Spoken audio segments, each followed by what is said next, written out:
Hello viewers, কেমন আছেন আপনারা সবাই? আশা করছি আপনারা সবাই খুব ভালো আছেন।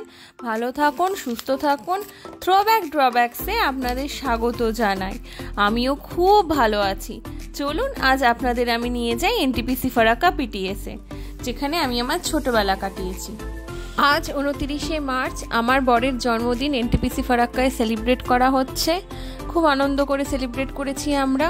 বিকেলে রেস্টুরেন্টে আমরা গেছি, ইন্ডিয়ান কফি হাউসে, সেখানে একটু ফটো টটো তুলে নিলাম। সন্ধেবেলা কেক কিনে নিয়ে এসে বাড়িতেই সেলিব্রেট করা হলো ওর জন্মদিনটা, যেখানে আমার মা বাবা ভাই, ওর মা বাবা, ও, আমি। অবভিয়াসলি আমাকে দেখা যাবে না, আমি যেহেতু ভিডিও করছি সেহেতু। এটা একটা বড় বাজে জিনিস জানেন তো, যে ভিডিও করে তার কখনো ছবি আসে না। এই যে আমি ফাইনালি ছবি তুলে নিয়েছি। তারপরের দিন চলে গেছি আমি এনটিপিসি ফারাক্কা ঘুরতে। এত বছর বাবা এই এনটিপিসি ফারাক্কার প্ল্যান্টে সার্ভিস করেছেন। আজ তার রিটায়ারমেন্টের দিনে অফিস থেকে তাকে একটা সুযোগ দেওয়া হয় যে সে যেন তার সপরিবারকে তার নিজের কর্মরত জায়গাটা দেখাতে পারেন। তো আমরা সবাই মিলে চলে এসেছি বাবার এই প্ল্যান্টটাকে টোটালটা ঘুরে দেখব। বাবা কোথায় কাজ করতেন, কি হয় প্ল্যান্টে, সমস্ত কিছুই আজকের দিনে আমরা দেখতে পাবো। তো এই দিনের বেলাটা গাড়ি করে হচ্ছে আমাদের বাড়ির থেকে বাবাকে প্ল্যান্ট থেকে নিয়ে এসছে এখানে। আমরা সবাই এসছি এখানে। এই টোটাল হচ্ছে প্ল্যান্টটাকে আমরা ঘুরে দেখছি। বাবা ভীষণ ইমোশনাল হয়ে গেছিলেন, স্বাভাবিক ব্যাপার, কারণ দীর্ঘদিন ধরে বাবা যেখানে কর্মরত ছিলেন সেখান থেকে আজকে চিরবিদায় জানিয়ে তাকে চলে যেতে হচ্ছে। রিটায়ারমেন্টের পরে বাবার থাকার মেয়াদ আর মাত্র 6 মাস। বাবা আর এখানে কখনোই আসতে পারবে না, না আমি আসতে পারবো কখনো। সব কিছু ছেড়ে নিজের দেশে ফিরে যেতে হবে তাকে। আমিও আর আসতে পারবো না কোনো দিন এই জায়গায়। ভেবেই মনটা না জানেন তো খুব কষ্ট পাচ্ছে। তাও মনটাকে শক্ত করে রেখেছি। এই দিনটা তো সবার জীবনে আসে, আমাদেরও আসতে হতো, তাই কষ্ট পেয়ে আর কোনো লাভ নেই। চলুন আপনাদের বাবার প্ল্যানটা ভালো করে ঘুরে দেখাই। এই দেখুন সুইচ ইয়ার্ডে হচ্ছে এই মেশিনগুলো কাজ করছে। এইগুলো সমস্ত থার্মাল প্ল্যান্টের হচ্ছে একটা পার্ট। বিভিন্ন রকমের এনটিপিসির প্রজেক্ট বিভিন্ন জায়গায় আছে। বিশাল বড় একটা প্রজেক্ট এনটিপিসি। এবং এনটিপিসি আমাদের সকলকে যেভাবে তাপবিদ্যুৎ পরিষেবা প্রদান করেন সেটার জন্য এনটিপিসিকে অসংখ্য ধন্যবাদ। আমরা সমস্ত প্ল্যান্ট ঘোরার পরে এই যে ক্যাফেটেরিয়ায় গিয়ে খাওয়া দাওয়া করে ছবি টবি তুললাম।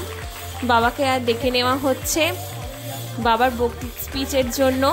বাবা ভীষণ ইমোশনাল জানেন তো, আর আজকের দিনটা তো বিশেষ করে ইমোশনাল হয়ে গেছিলেন। আমরা ওখান থেকে ভিডিও তুলছিলাম ঠিকই, কিন্তু যার সাথে যেটা হয় সেটার অনুভূতিটা খুব ভালো করে বুঝতে পারে। হয়তো আমরা সেখানে বাবা রিটায়ারমেন্টে গেছি ঠিকই, কিন্তু মেইন ব্যাপারটা কি জানেন, যার সাথে হচ্ছে সেই বুঝছে। বাবার অনুভূতিটা হয়তো আমরা কোনোদিনই বুঝতে পারবো না। যখন আমরা রিটায়ার করব আমাদের কর্মরত জীবন থেকে, তখন হয়তো আমরা সেটা বুঝতে পারবো।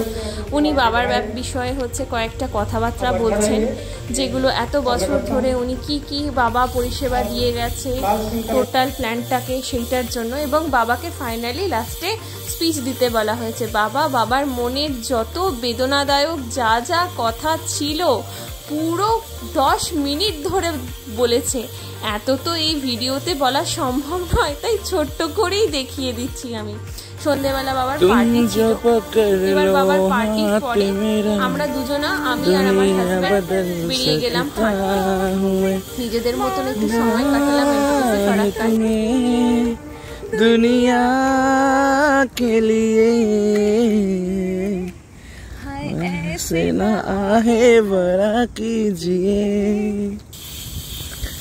আমরা তো আমাদের তালে নিচে খুঁজে ব্যস্ত ছিলাম, কারণ এই জায়গাটাকে আমরা ভীষণভাবে ভালোবেসে ফেলেছি এবং আমরা এনজয় করছিলাম। পুরো ফাঁকা রাস্তা, ঘুরঘুরতে অন্ধকার, কেউ নেই। এই যে ফারাক্কা ব্যারেজের সামনে ছবি তুলেছি। পরের দিন সকালবেলা বাবার সাথে বেরিয়ে গেছিলাম আমরা ফারাক্কা ব্যারেজ দেখার উদ্দেশ্যে। আমরা এই জায়গাটাকে তারপরের দিন সন্ধেবেলা খুব সুন্দরভাবে উপভোগ করছি। এনটিপিসি যেন খুব সুন্দর সাজিয়ে গুছিয়ে দিয়েছে জায়গাটাকে। এই জায়গাটা হয়তো কখনোই আর আমরা আসতে পারবো না, তাই যত পারছি নিজেকে একটুখানি মন ভুলিয়ে নিচ্ছি। ভিডিওটিকে এখানেই শেষ করলাম।